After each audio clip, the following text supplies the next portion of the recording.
Good morning, my name is Bill King, Field Operations for the Rocky Mountain Type 1 Incident Management Team. Today's the morning briefing for the Bald Mountain Fire on Saturday, 9/22.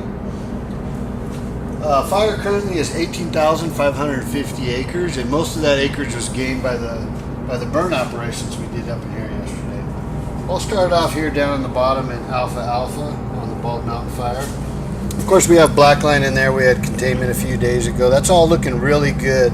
We're still continuing to secure this, cut any hazard snags down that might cross the line, and just patrolling and monitoring and making sure this stays in place. Everything's looking really good in here, though. In Division Alpha, the stuff that hadn't moved in a couple days, we're starting to see some heat signatures along the edges here.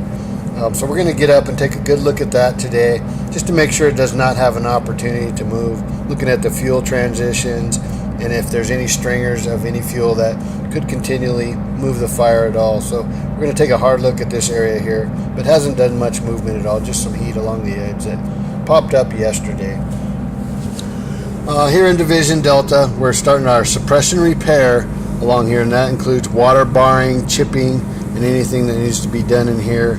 We are not putting fuel back over the line yet, just we're still using this as a contingency line. We'll be doing some repair, like repairing fences, anything we can do to help repair for the future of this line here. All this has been looking really cold, hasn't done any movement, no heat signatures in this area in here. The hotshot crews that had done this burn operation along the dozer line and along the hand line here, this is all looking really good. They continue to mop up the edges, secure that, no issues whatsoever. The hotshot crews continue to work around the horn here and coming down to the southwest.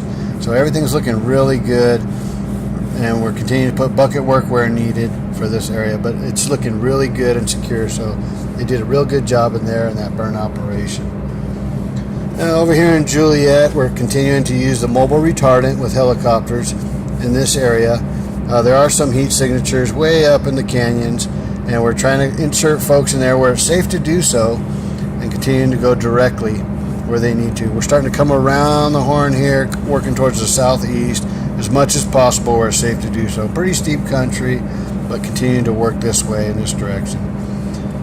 The structure group is continuing to work with water handling equipment in here. We're starting to pick up a little bit of hose in the outer fringes of the community here, but leaving everything in place along the main fringe of the dozer line here.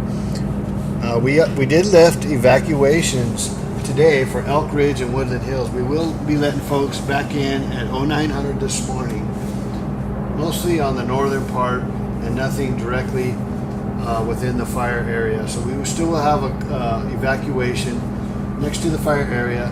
The folks both in Elk Ridge and Woodland Hills on the outskirts of the fire will be let back into their houses today at 0900 this morning.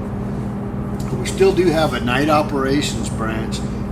We will continue to have a full complement of fire resources out there for both any political smokes that folks might be calling in. We do have a hotline set up to call for folks that have any concerns, and that way the communications can get directed directly to our branch director that's out there both day and night, and we can assess and see if it's any kind of threat at all. We are looking at this zone area here, splitting the two fires, going up to the north. We are going to insert another division supervisor up here and one up north of Highway 6. If we could put an imaginary line here into the Pole Creek fire, we will be assessing that in the future, helping the Pole Creek fire folks out, and also in the future for transition we'll have a good plan in place if any of this fire decides to come to the west. So we will be looking at planning opportunities all in this area. And that is today's morning briefing.